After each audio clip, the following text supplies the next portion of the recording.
We're entering the wonderful world, wild, wonderful world of monopoly and competition.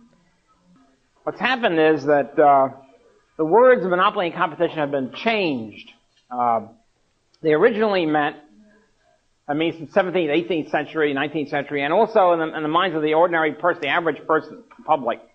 What competition means is competing. In other words, rivalry, competing, trying to offer a better product or a cheaper price than the other guy, the next guy in the industry.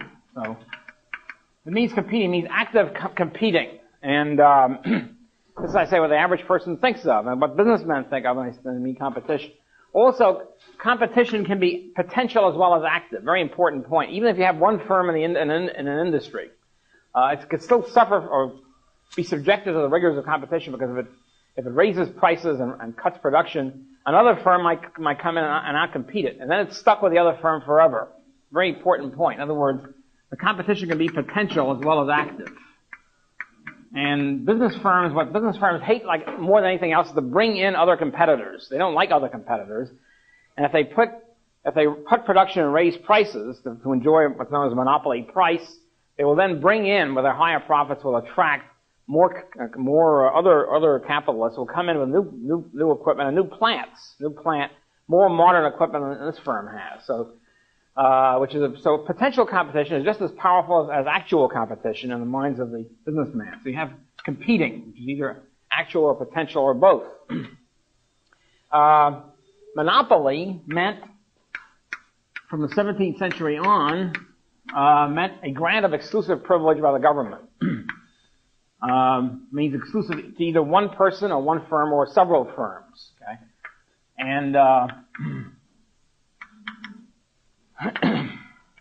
so, for example, the King of England gave to John Smith the monopoly of production of all playing cards in England, in the Kingdom of England. So anybody else who produced cards was shot, with the state of illegality, in other words.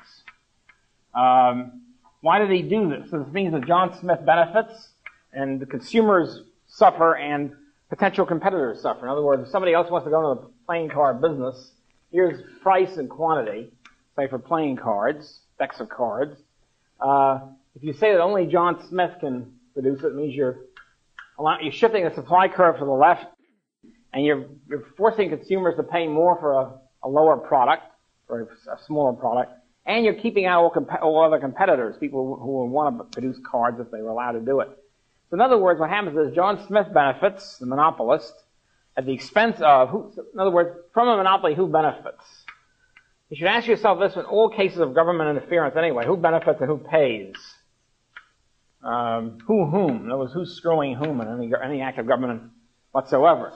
The beneficiaries are John Smith, the monopolist of playing cards. Okay. The losers are the consumers and the competitors, the people who would have competed. Okay, the excluded competitors, in other words. Also benefiting is the king and his bureaucracy, because what the king does in the old days, the king would simply sell the monopoly privilege to John Smith. That's all. I mean, in other words, John Smith would make a deal with the king. John Smith gets the monopoly privilege producing playing cards for 20 years or something. The king gets paid for it. In other words, he pays the king a certain amount. And also the king or the government builds up a bureaucracy and builds up political allies with John Smith. This, of course, is happening all the time, not just with monopoly, but also because cost-plus contracts, any contract. Take, for example, the New York City scandals right now, the famous parking violation scandal. You have had a question, who should get the computer? They wanted to sell computerized parking ticket violator search machine to search for parking violator.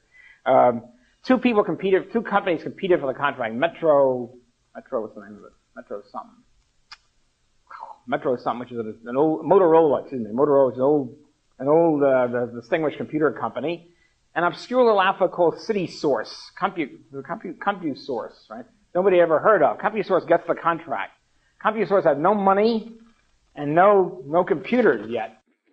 Why did they get the contract? Because Stanley Friedman, distinguished head of the Bronx Democracy, the Bronx Democratic Party, was the lobbyist for the contract.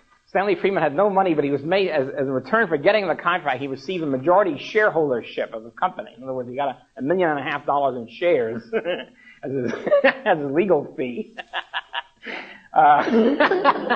Became the majority shareholder of a previously non-existent company, which was formed only for the purpose of getting the contract. Okay, so this sort of thing. In other words, who benefits? The recipient of the privilege, monopoly privilege or contract, and the government official. In this case, Lindenauer, all the other guys, Friedman, all these guys who were on the take. So, whether it's the king that does it or some city official does it, really doesn't make much difference. The government is in a position of selling monopoly privileges, and the people are then buying it.